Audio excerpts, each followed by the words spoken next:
Hey everyone, welcome to this explainer. Look, if you've ever stripped the formwork off a freshly poured column and your stomach just immediately dropped at the sight of a rocky, porous mess, well, you know exactly why we're here today.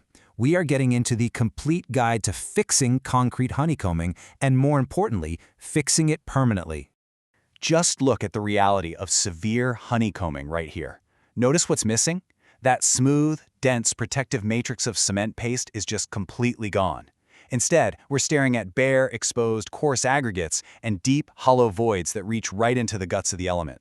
You are literally watching this structural integrity vanish right before your eyes. So it brings us to the ultimate question you've got to ask yourself out on the site.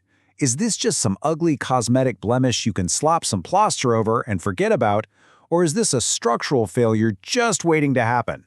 We're going to shift your mindset today, because a quick patch job, that is not engineering. Here's our roadmap for this explainer. 1. The honeycomb defect. 2. Bad habits versus engineering specs. 3. The structural danger. 4. Assessing the damage. 5. Permanent engineered repairs.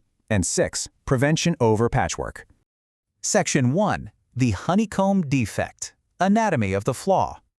So, what are we actually dealing with?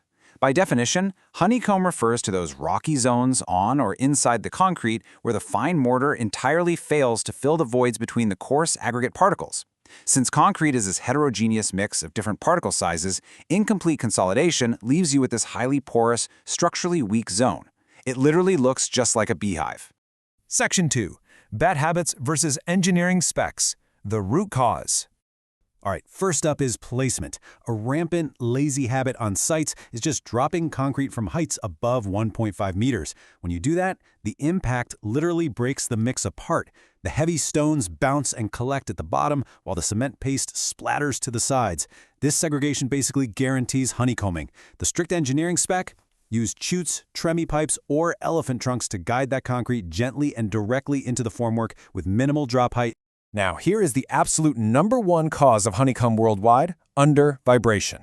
The bad habit here is rushing the pour, either not vibrating at all or just randomly, aimlessly poking at the concrete.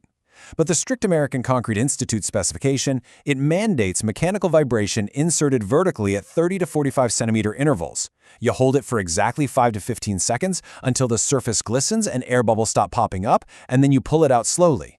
Another critical failure is timing. Delaying concrete placement for over 30 to 45 minutes is a terrible habit because it lets that lower layer start to set. So when you finally dump the next layer on top, it doesn't bond. You've just created a cold joint. That horizontal plane of weakness is exactly where water leaks in and honeycombing thrives. The engineering spec here is non-negotiable: continuous pouring to prevent any separation between those layers. Section 3. The structural danger. More than just ugly. We really need to understand the chain reaction of failure here. Honeycomb creates these interconnected pathways for water to seep straight into the heart of your structure, and with water comes aggressive chemicals like sulfates and chlorides. Once that moisture hits the steel reinforcement, it starts to corrode. Remember, rust expands to 2 to 3 times the volume of the original steel. That creates massive internal pressure that just spalls the concrete right off. Throw in freeze-thaw damage in colder climates, and you're staring down the barrel of a potential progressive structural collapse. Take a second to really digest this number. A severe honeycomb defect can cause a 30 to 50% loss in potential compressive strength. I mean, a heavily honeycombed column simply can't carry its design load safely anymore. It completely loses its safety margin and turns into a massive liability, especially if an earthquake hits or under heavy live loads. Section 4. Assessing the damage before you swing a hammer. So how do we evaluate this accurately? We bring in the forensic engineering tools. Non-destructive testing, or NDT equipment, specifically things like ultrasonic pulse velocity or UPV testers and rebound hammers. These literally let us see inside the concrete without destroying it. Out in the field, engineers run these UPV tests by sending sound waves straight through the concrete and measuring how fast they travel. This gives us a map of the exact depth and extent of the void system hiding beneath the surface. Combine that data with some localized core drilling, and site engineers know exactly how deep the disease goes before they even think about writing a repair protocol. Section 5. Permanent engineered repairs. The cure. Listen, the exact repair method is strictly dictated by how severe the defect is. For minor damage, meaning under 10 millimeters deep, we use polymer-modified mortar patching. For moderate damage, in that 10 to 30 millimeter range, where you might see some exposed rebar, we step it up to formwork and precision grouting. And for serious, deep damage, over 30 millimeters, we have to escalate to highly fluid microconcrete or pressurized epoxy injection. Let's break down how this translates into a rigorous procedure. Say you're doing minor to moderate patching with a high-strength structural repair mortar, like Atlas V&O.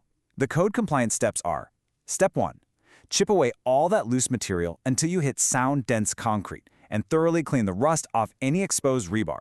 Step 2. Pre-damp the surface to hit that saturated surface dry, or SSD condition. Step 3. Vigorously apply your bonding scrub coat. And Step 4.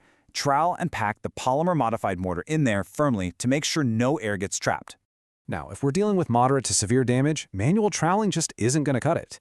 Engineers actually have to chip the void flat, install shear connectors into the existing concrete, and build a rigid, entirely sealed, leak-proof formwork right over the damage.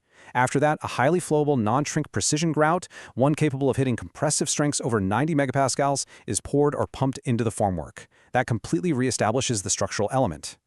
The difference is honestly night and day. On the left, you've got a terrifying structural defect. On the right, a fully completed engineered repair. When you rigorously follow the specs, removing the bad concrete, treating the steel using high-strength polymer materials, and properly curing it all, you completely seal the element and restore its true load-bearing capacity. Section 6. Prevention over patchwork. The ultimate truth.